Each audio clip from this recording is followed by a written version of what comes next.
They stood me up in front of the entire congregation and called me a bringer of sin, not behind closed doors, not in a quiet conversation, right there, in front of everyone I had ever loved, everyone I had ever trusted, everyone whose opinion shaped the very air I breathed. And the worst part, I had seen it coming for weeks, and I still had no idea how to stop it. I need you to stay with me through this whole story because what happened next, what I said in that room, is something I never planned, never rehearsed, and never expected to change everything the way it did. My name is not important. What is important is where I come from and who I was raised to be. I grew up in a small Amish settlement in central Ohio, the second of 7 children, raised by parents who taught us that silence was often holier than speaking, that humility was not a weakness but the highest form of strength, and that your reputation within the community was something you guarded with your life. We did not lock our doors, but we locked our hearts around the values we were given: faith, honesty, service, obedience. These were not suggestions in my household. They were the foundation everything else was built on, and I believed in them completely. Not because I was told to, because I had seen them hold families together through loss, through poverty, through heartbreak. I believed in what they stood for. So, when I was accused of bringing sin into the community at 26 years old, it did not just hurt my feelings, it cracked something in my chest that I was not sure would ever fully heal. Before all of this, my life was steady and quiet and full in the ways that mattered. I helped my mother manage the household. I taught the younger children their letters during the week. I tended to the garden, helped with the canning, sat with elderly sisters in the congregation when they were unwell. I was not extraordinary, but I was dependable. I was trusted. And honestly, I was content. I had a young man I was close to, a quiet and serious farmer named Daniel. And though nothing was formally announced, everyone in the community understood that our lives were quietly moving toward each other. I had everything I needed to feel settled and safe and whole. And then I met Ruth. Ruth was not Amish. She was an Englishwoman who had moved to a small farmhouse at the edge of our road, recently widowed, soft-spoken, clearly lonely. She started leaving vegetables on the fence post nearest our property line. Little offerings, quiet gestures. My mother told me to be polite, but cautious. I intended to follow that advice. I truly did. But one afternoon, Ruth's hand was badly cut while fixing a fence, and I was the one who happened to be nearby. And you do not walk past a wounded person because their way of life is different from yours. You just don't. So I helped her. And she cried out of gratitude in a way that made me realize she had been alone for a very long time. That should have been one afternoon, a kind moment and nothing more. But Ruth began stopping at the fence more often, and I began stopping back, and our conversations were gentle and harmless. She asked me about our faith. I answered honestly. She asked me what I found beautiful about my life. I told her. She never mocked me, never pressed me, never tried to pull me toward the outside world.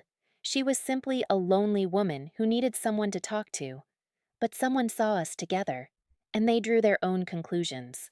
I first noticed something was wrong when a neighbor woman I had known since childhood stopped inviting me to her sewing circle. I told myself it was scheduling. Then one of the deacon's wives looked away when I greeted her after Sunday service.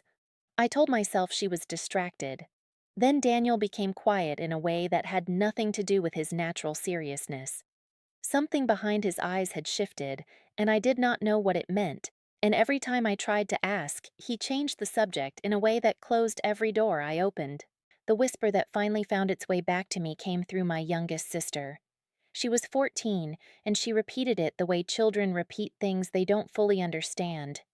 Someone had told someone that I had been seen bringing Ruth things from our home, that I sat with her in her kitchen, that she had given me something in return, a small gift, and that Ruth had not so subtly been speaking to others in the English world about how close she and I had become.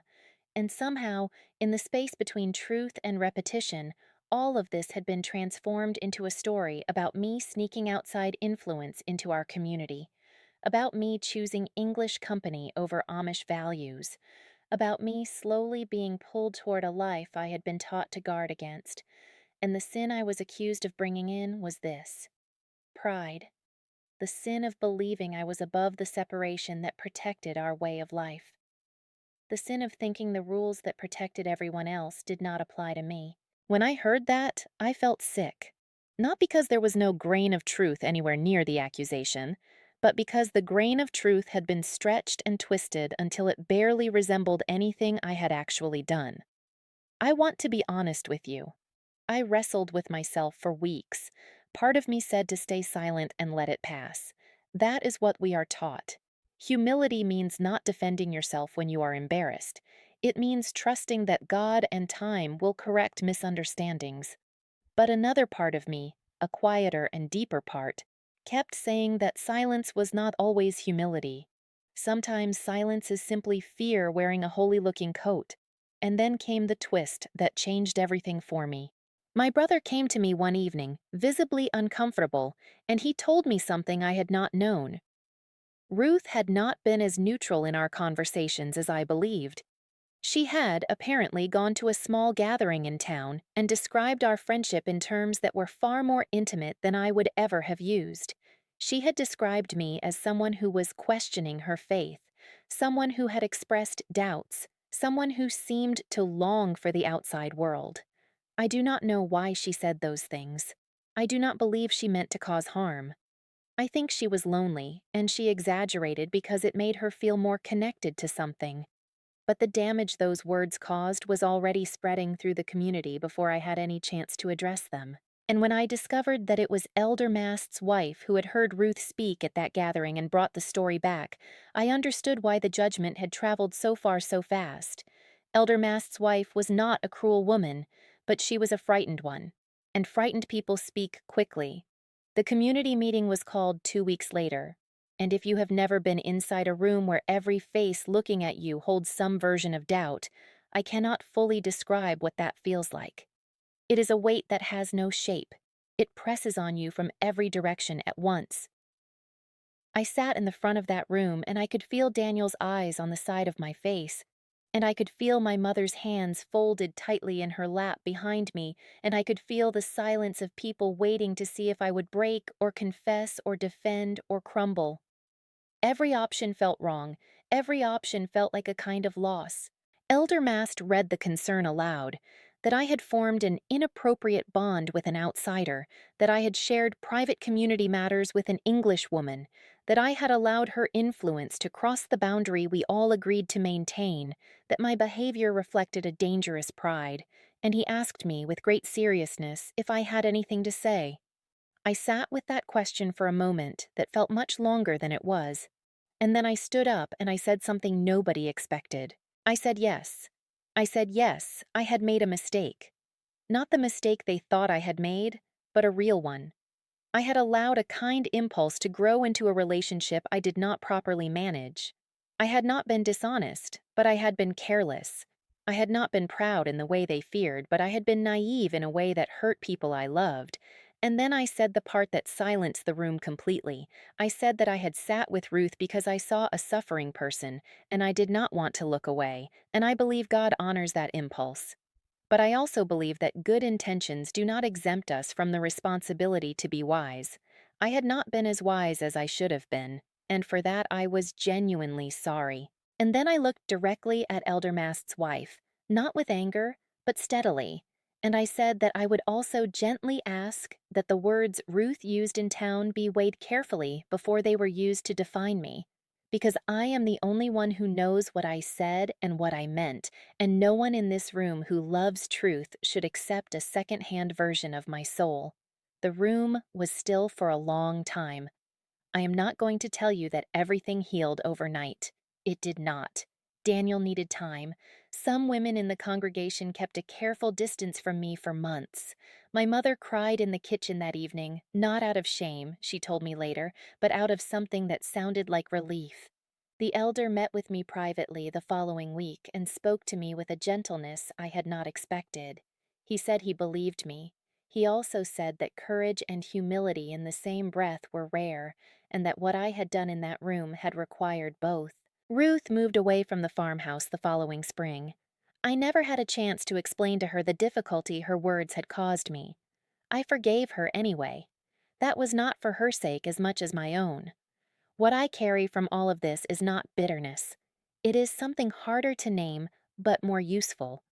I understand now that an accusation is not just about what you did or did not do, it is about what people fear. And sometimes what people fear most is the idea that someone they trusted has changed in a way they cannot control. My community feared losing me, even while they were judging me. That is a strange and human and forgivable thing, and the only answer to fear I have found is not argument. It is not performance. It is standing still and telling the truth in a voice clear enough that silence cannot distort it.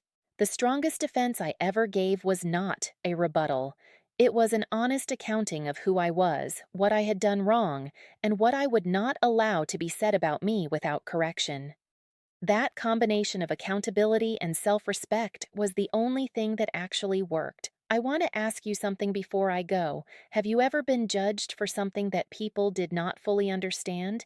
Have you ever sat in a room where a version of you was on trial that you barely recognized? I imagine many of you have. And if you have, I want you to know that surviving that kind of judgment does not require perfection.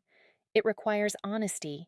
It requires the courage to say what is true, even when the room is heavy and the faces are uncertain and your hands are shaking beneath the table. If this story reached something in you, I hope you will share it with someone who might need to hear it today, and I would love to know your story too. Leave it in the comments below. Tell me what you have been accused of that you were innocent of, or what you were responsible for that you found the courage to own. Every one of those stories matters, and none of us should have to carry them alone.